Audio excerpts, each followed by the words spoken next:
I appreciate you all so much for having me. Thank you, Charlotte, for hosting. It's a privilege to be able to speak with you tonight. So I think the topic of energy independence and economic prosperity is important for so many reasons, but I think that there are three in particular that are worth highlighting. The first is the overall higher cost of energy, and that's a direct result of decades of poor public policy, both at the federal and state level, that have artificially restricted our nation's ability to extract our God-given natural resources. So you think all the way back to 2019, under President Trump's first administration, the United States of America became for the first time the largest producer of oil and gas in the world, larger than Russia, Venezuela, or any of the Gulf states. Fast forward exactly a year, and Joe Biden on the campaign trail promised to end the oil and gas industry. And when he came into office, that's exactly what he tried to do. On day one, he passed executive orders to cancel the Keystone Pipeline, while simultaneously approving construction of the Nord 2 pipeline, allowing Russia to ship cheap natural gas into Western Europe, addicting them, helping to lay the groundwork for the Ukrainian war. He canceled leases on federal lands for the development of oil and natural gas. He took nearly 1 million acres in the American West offline that had sensitive uranium deposits. He canceled permits all along the coast for the development of LNG export facilities, and he appointed regulators that were openly hostile to the industry. Now, President Trump, since coming into office just 10 days ago, has undone a lot of the damage, but a lot of the damage is still lingering. And the result of these poor policies, which were preceded for decades before them, have been totally predictable. Capital has relatively dried up for the industry. Today, the United States produces barely more than what we did several years back, despite an increased capacity and willingness to do so. And today, ironically, the only beneficiaries of this perverse set of policies have been the oil and gas companies, which are sitting on record profit because reduced supply has increased prices. There's also the damage of increased energy dependence.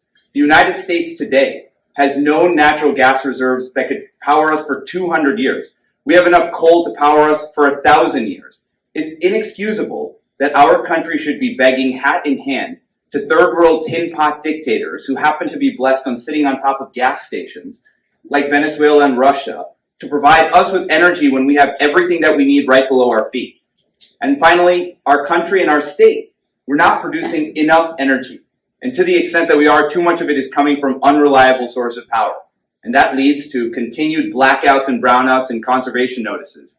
Not just here in Texas during Winter Storm Uri of 2021, which we'll get to. California every summer and winter has them. And even last year, across all parts of the American South, we had repeated conservation notices. And it begs a simple question. Why does this keep happening? And I would submit it's because reasonable people have simply disengaged entirely from this debate. But it's axiomatic that whenever there's a vacuum, something has to fill it. You know, Blaise Pascal said that there's a God-sized shaped hole in our heart. It's just a question of what's going to fill into that vacuum.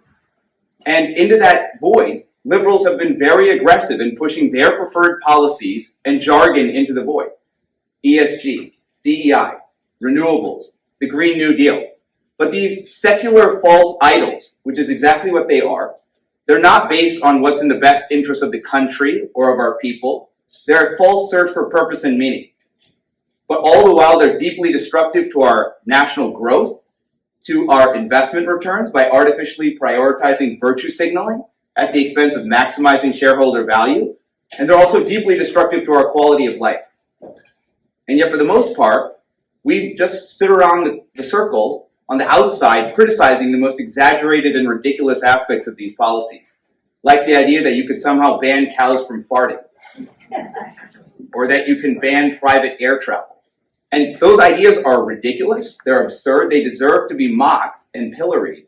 But at the same time, if we don't have an affirmative agenda, it risks losing public support in elections like what we did in 2022, and even this last election was close.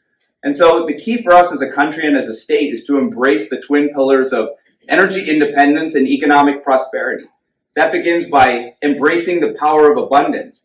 We need more power, but it has to come from reliable sources. That means ending the wasteful subsidies for wind and solar. Let them compete in the free market, that's fine. We need to have more fossil fuels, more natural gas, more coal, and we must have more nuclear power. So where does Texas get most of its energy from? The plurality source of power here in the state at over 40% is natural gas. And that's in part because Texas is home to a quarter of the nation's known oil and gas reserves. But second is actually wind, at about 25% on average during the course of the year of our grid. That number can be significantly higher during the summer months and is often substantially lower during the winter months when it's significantly less efficient. And today, a lot of people don't recognize, but it's Texas. It's not Rhode Island, Vermont, New York, California. Texas is by far the largest producer of wind energy in the country. And that has major public policy ramifications, as we'll get to. Third is coal at about 20%, but that number continues to decline as cheaper, more abundant natural gas continues to substitute for it. And fourth is nuclear at about 8% of our grid. That comes from 4 total reactors, 2 each at 2 separate locations. There are 2 at Comanche Peak, which is in Glen Rose, just west of here in Fort Worth. And then there are 2 more at the South Texas Project in Bay City, Texas, along the coast. Those 4 reactors were constructed and completed in the late 1970s. And yet that 40-plus-year-old technology still provides power for nearly 1 out of every 10 Texans, over 3 million homes. And finally, fifth is solar, at about 5% of our grid. But that number is scheduled to double over the course of the next decade. And what's interesting is if you look at those percentages and you compare them to the country as a whole, you'll see that Texas is massively overweight, unreliable source of energy. So the country as a whole gets about 60% of its energy from fossil fuels. That's right in line with Texas. But the country gets 20% of its power from nuclear. We're at less than half of that. And the country gets over 20% of its power from quote-unquote renewables. But nearly half of that is from hydroelectric power, which, notwithstanding its environmental damage, is a highly reliable form of energy and electricity. We don't have any hydro in this state, so we're massively over-leveraged in that department. And that has carry-on consequences, which is that because we are so heavily tilted towards unreliable sources of energy, our electricity rates in Texas are often substantially higher than what they are in other states that lack our resources, but have made better public policy decisions to weight towards more reliable source of energy, like in Florida. And the result is that today, if you're a rational person, you have to ask yourself a question. Why is nuclear power, which is 100% clean, 100% reliable, the only byproduct is water, and natural gas, which is cheap, abundant, and reliable, why are they not the focal points of our national energy and economic renaissance? And it's because the left has been totally aggressive in pushing their own agenda, and they're not afraid to hide the ball on what they want. They want to ban fossil fuels, they want to limit nuclear power, and they want to provide endless subsidies for wind and solar at the expense of everything else. The problem is that this anti-fossil fuel, anti-nuclear, anti-growth agenda is deeply destructive to our national concept of unity and of growth. And so it's high time that we stop referring to these policies by the left's preferred pronouns, or whatever they want to call them, and start calling wind and solar for what they are, accurately, tell the truth, which is that they are weather-dependent, unreliable sources of energy that will never be able to fully power this country's prosperity. It is a lie to suggest that wind and solar would ever be able to fully replace fossil fuels. We have spent decades and trillions of dollars subsidizing these sources of fuel, and yet today they provide less than 5% of the world's energy. If you took all the battery technology in the country today, it would power the country for less than 10 seconds. Today, oil and gas provide over 85% of the world's energy needs. Even under the most optimistic green assumptions, which would mean that Russia, India, China, South Africa, and Brazil somehow magically kept their Paris Accord obligation promises, which are worth less than the piece of paper that they're written on. Even under those best case assumptions, we will still require fossil fuel deep into this century. Well past 2040, they will still provide well over 75% of our energy needs. So they're not going away. We should be embracing fossil fuels. We should not be disclaiming them. These set of policies have also resulted in a reduced use of nuclear power. As recently as the 1990s, 20% of the world's energy came from nuclear. Today that number is less than half. And in the last 20 to 30 years, we've had incredible technological achievements. We're able to send men into space in reusable capsules and recapture them on a landing pad with chopsticks. We have artificial intelligence large language models that can generate responses better than most college graduates. Al Gore invented the internet before I graduated high school during that same period of time. We should be embracing the highest technologies available to us. Instead, we haven't. And so you've got countries and states here in the United States that have made their grids less reliable and dirtier. France, as recently as last decade, got over 70% of their power from nuclear. Germany, just in the last couple of years, has closed their last remaining nuclear power plant. Today, their electricity rates are nearly double what they were over a decade ago. You've got states here in the United States, California, New York, Vermont, that are already in the process or have already implemented closures of their last remaining nuclear power plants. The result is that today, Europe emits more carbon dioxide than they ever have. China, which by far is the world's largest polluter, they're not going to stop just because you have a bunch of people in the West wringing their hands about it. They have plans to build 300 new coal-fired power plants over the next 2 decades. That's a pace of roughly 1 a week. But they're also going to be building 150 small modular reactors over the next decade as well. And that's because whatever the flaws are of the Chinese Communist Party, they at least know one thing, which is that if they want to stay in power, they have to provide cheap, reliable energy to their people. And so the result is that there is no large industrial country in the world that's been able to satisfy their Paris Accord obligations, except for one. That's the United States, which despite not being a party to that agreement throughout due to a change in administrations.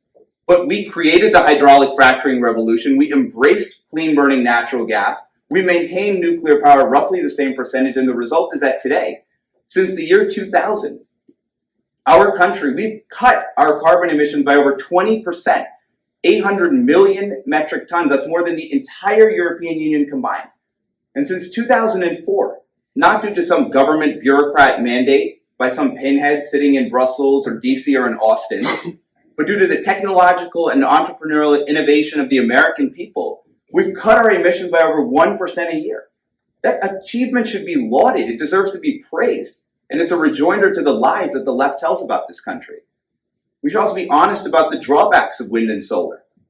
Start, for example, with the environmental damage that they cause. According to the Sierra Club, not AFPI or the Heritage Foundation or the American Petroleum Institute, the Sierra Club, millions of migratory birds and animals each year are killed by the rotating propeller blades and hot reflective solar panels.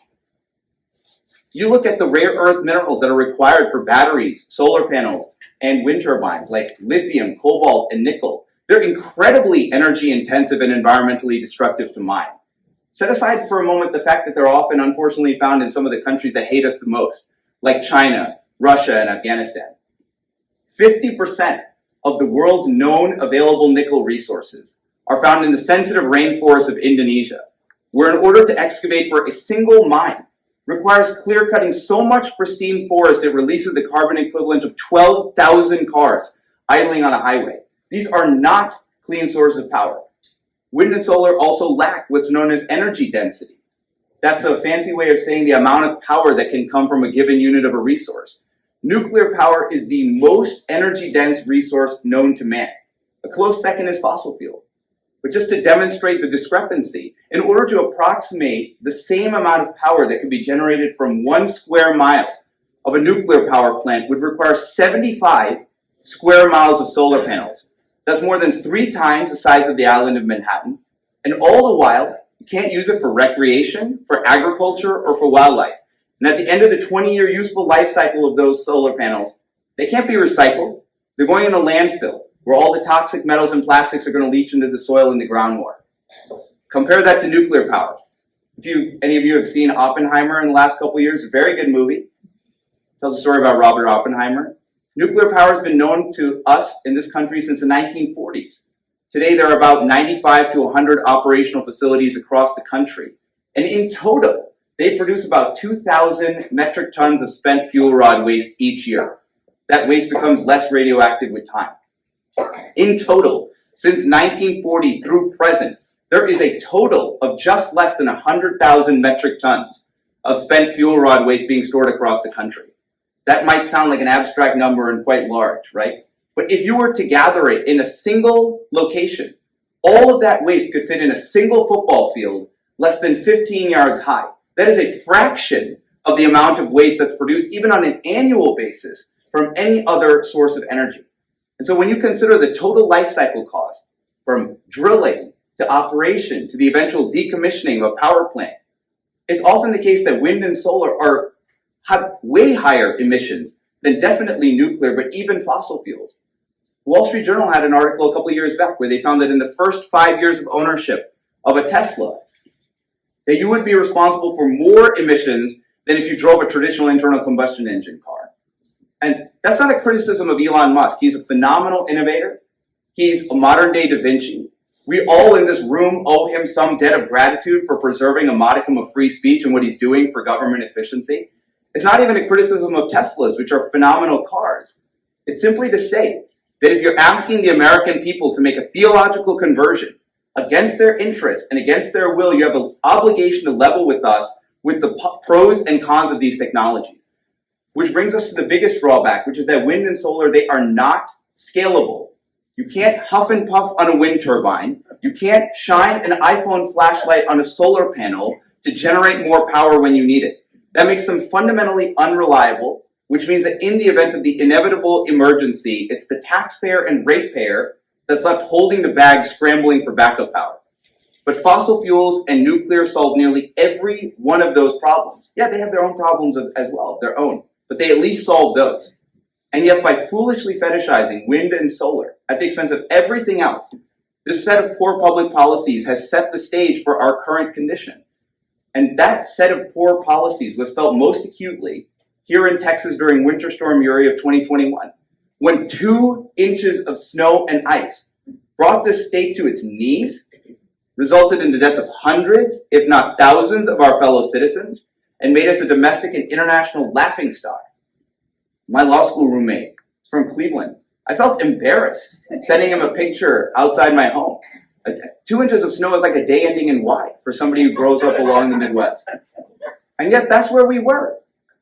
But the Democrats and their acolytes in the media, they used that as an opportunity to go on offense. They saw that as an opportunity to argue that the reason that we had those blackouts was because we relied too much on fossil fuels. And when they came into power, their objective was to pass the Green New Deal, and that's exactly what they did. When Joe Biden, one of his most important pieces of legislation was the $1.7 trillion Inflation Reduction Act, perhaps the most inaptly named piece of legislation in the history of the American Congress. We know that it triggered nearly 9% inflation, blew out our debts and deficits, of which we're still paying the costs and consequences today and for years to come.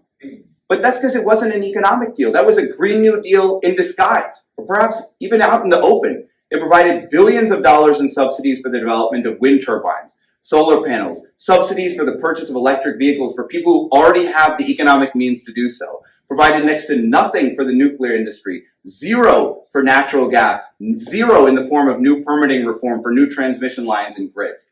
But they did have time to spell out that you can't use a natural gas stove so you can't cook your tasty food that you want. It's not just that these policies are harmful and backward, it's that they're totally ineffective. Even if we converted every single car in the country into an electric vehicle by the end of the next decade, it would reduce global emissions by less than 0.18% at the cost of trillions of dollars. And yet all the while, it's made our grid less reliable. And that's because for years, politicians in DC and in Austin, on a bipartisan basis, have been artificially subsidizing the wind and solar industry in the form of tax credits to the tune of billions of dollars. And that was only allowed to expire here in Texas. That was a 313 tax abatement in 2022. And yet the damage is done because today Texas is the largest producer of wind energy in the country. Since 2015, we've added about 20,000 megawatts of energy to our grid. Megawatt produces power for anywhere from 500 to 1,000 homes. Nearly all of that has been wind and solar. Next to none of it has come from natural gas, and zero has been from new nuclear power. In the next decades, 80% of the scheduled power projects to be added to the Texas grid are wind and solar. We've done it to ourselves, and we're going to continue doing it to ourselves long into the future. So what happened during that winter storm? During the coldest period, over 50% of the wind turbines in our state froze. Wind operated at less than 3% of its installed capacity. You go back and you read postmortems by Democrats, and again, their acolytes in the media, and they constantly repeat the refrain that natural gas lost more power than wind, so it was really the fault of fossil fuels as to why we lost power. That is a lie by omission. Yeah, it's true on an absolute value basis that natural gas lost more power than wind. But that is only true because natural gas produced so much more power than wind that even a small percentage decline of a very large number is still a large number. It's like saying 10% of 100 is greater than 50% of 10. But that's not it, right? Because according to, during the 3 coldest weeks, yes, a number of gas lines froze, and the power company should be held accountable for failing to weatherize them into the future so we don't have the same mistakes. But let's be clear about exactly what happened. Because during the 3 coldest weeks of the storm, natural gas production increased by 450%, coal increased by 47%, wind declined by 93%, and nuclear power, according to ERCOT, public utility regulator here in our state, it was nuclear power that was the most reliable source of energy in the state, operating at over 80% of its installed capacity despite one of the 4 reactors being down. It just goes to show you there was no other source close. Natural gas was in the 60s after that. Just goes to show you how important and critical nuclear power is to the reliability and sustainability of our grid. But we've already crossed the Rubicon in Texas because today we are heavily reliant to a significant component on weather-dependent, unreliable source of power to provide a significant load of our baseload capacity. These sources of power that don't operate half the day and are significantly less efficient during periods of extreme stress. And so the question is not if, but rather when we will continue to have, God forbid, either blackout notices or conservation notices, which we had multiple times even last year. The only good news is that the answer is staring us in the face, which is that we need more power, but it has to come from reliable sources. That means ending the subsidies for wind and solar, and it means going one step further. It means forcing them to incorporate the full cost of maintaining backup power into the cost. If you want to buy it, great, you're going to pay for it, not on the backs of the taxpayers and the ratepayers. We need to incentivize more natural gas, and we have to cut the regulatory red tape to allow for the development of more nuclear power plants. We're already spending money on subsidies. If we're going to be subsidizing something, we might as well be subsidizing something that works. And so the key for folks who are engaged and care about the future of our state and of our country is to stay engaged. Because the left understands the fundamental transformative power of language to curtail and cabin a debate. You're all familiar with their euphemisms that they seemingly concoct on a nearly daily basis. You've got ESG, DEI, white privilege, gender-affirming care, undocumented migrant, unhoused person. These phrases they demand that you use. The problem is that the moment you begin using them, you've already lost. So a classic question in this vein, which is why a lot of people don't want to touch it, is do you believe in global warming or climate change or whatever they want to call it the next day? That's not a simple yes or no question. It deserves to be treated with some seriousness and has multiple subparts. The first is, has the ambient temperature of the planet increased or changed? Of course it has. The Earth is 4.5 billion years old. We've had ice ages. We've had volcanoes. 150 million years ago, an asteroid hit the Earth and killed off the dinosaurs. And yes, over the last 150 years, coinciding with the Industrial Revolution, there has been roughly, at best estimate, a 2-degree Fahrenheit increase in the ambient temperature of the planet. Which begs a second question, which is how much of that increase is due to mankind's activity versus natural causes? And there is no one who will ever be able to definitively give us an answer to that question. Well, let's at least submit for sake of argument that human beings, we have the capacity to modify the Earth around us. Of course we do. So maybe we're responsible for a significant, maybe all of that increase. We have to take a step back and reframe this entire debate, because the purpose of public policy is not to cut carbon emissions. It's to implement and incentivize those policies that maximize human prosperity and flourishing. That begins by proudly and unapologetically restating that fossil fuels have been good for mankind. They're not just an accessory. They have been necessary. They're not a luxury. In that same 150-year period and 2-degree increase, the average human lifespan at the end of the 1800s was 35 years old. Today, even in the poorest countries on Earth, that number often exceeds well over 70, which means in over a century, the average human lifespan has doubled. That is a direct result of the cheap, reliable availability of fossil fuels that have proven for technological, medical, and agricultural innovations. Today, there are 98% fewer climate-related deaths than there were 100 years ago. 8 times more people die of the cold than die of the heat. There are fewer acres of forest fires that occur today than even 2 and 3 decades ago. And the vast majority of forest fires that occur today, including those that burn down half of Los Angeles, they're not due to climate change. They're due to arson or a failure to actively manage and prune those forests. There are fewer Atlantic Ocean hurricanes today and at lower intensity than there were a century ago. There are more polar bears today that have been counted in decades. And more of the Earth's surface area today is covered by greenery than at any point in recorded human history because carbon dioxide is plant food. But you won't hear any of those facts because they're all contrary to the prevailing narrative, which is this. These are the only important facts you need to know. There are 3 billion people on Earth who lack access to reliable running water or to reliable electricity and energy, who use dung and firewood as their primary methods of heating and cooking. There are 800 million people, including many in our country, that use less energy on a daily basis than the average American refrigerator. And one day, God willing, those people will reach the middle class. And when they do, they will not have time to sit on their ass, waiting for the sun to shine or for the wind to blow to get energy. So no, we have to dispute it. It is not an existential crisis that there has been a modest increase in the temperature of the Earth over 2 centuries. What is an existential crisis is how do we ensure that the United States of America remains the last best hope of mankind? How do we ensure continued human prosperity? Because if we lose that, then we will lose everything. But if you don't immediately answer yes to that first question, these people have the temerity to call you an anti-science bigot.